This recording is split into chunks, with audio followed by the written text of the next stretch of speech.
Hello, my name is BuenoDeMesquita. I'm a PhD candidate here at the University of Colorado Boulder, and I'm studying the effects of climate change on alpine ecosystems in the Rocky Mountains. Specifically, I'm looking at whether earlier snowmelt due to warming will enable plants to move into areas that are currently unvegetated due to too much snow cover. I'm also looking at the role that soil microbes in these unvegetated soils play in plant growth compared to microbes from normal vegetated areas. I grew 3 different alpine plant species in these 2 different soil microbe treatments and then transplanted them into the field into unvegetated soil. Last summer was our first season in the field manipulating the snowpack to melt it out earlier and measuring plant survivorship and growth. I hope you enjoy some of the footage we got this summer.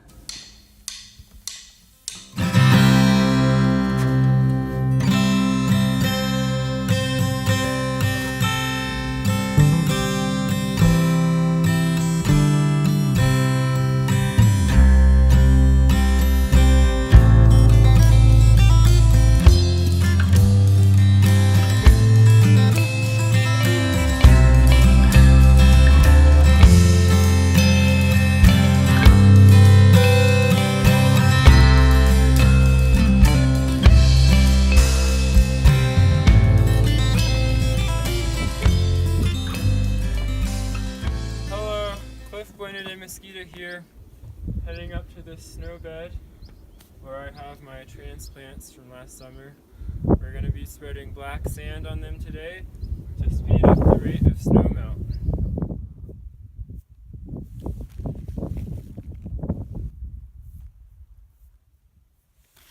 Alright, we're applying the black sand, trying to get a nice even layer.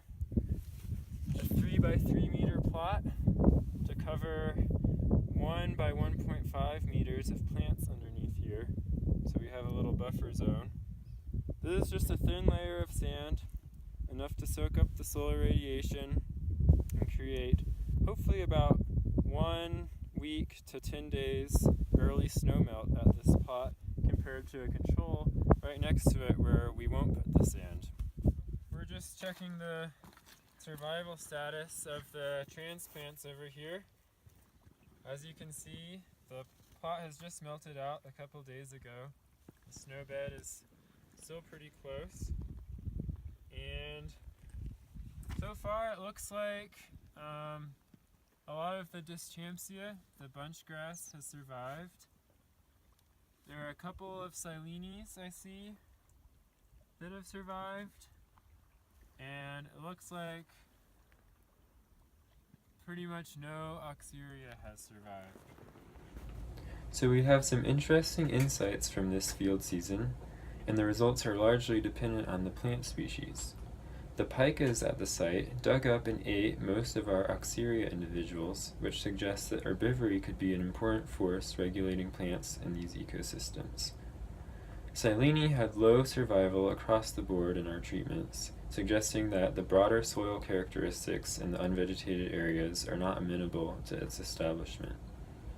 The Dyschamcia species, on the other hand, had very high survival among all of our treatments, suggesting that it can survive in these areas if it reaches its seedling stage. Perhaps its seeds aren't arriving to these sites, or its seeds are arriving and not germinating. We also saw that the Dyschamcia grew better when grown with microbes from vegetated areas. This could suggest that moving into these unvegetated areas, it will encounter microbes that don't facilitate its growth compared to the ones that it's used to in the vegetated areas. Over time, we expect that the microbes from the vegetated areas will also be moving into these unvegetated areas, so plants and microbes could colonize the ecosystem together. It will be interesting to monitor these plants in future years to capture some of the interannual variation in snowpack and see if they can establish viable populations.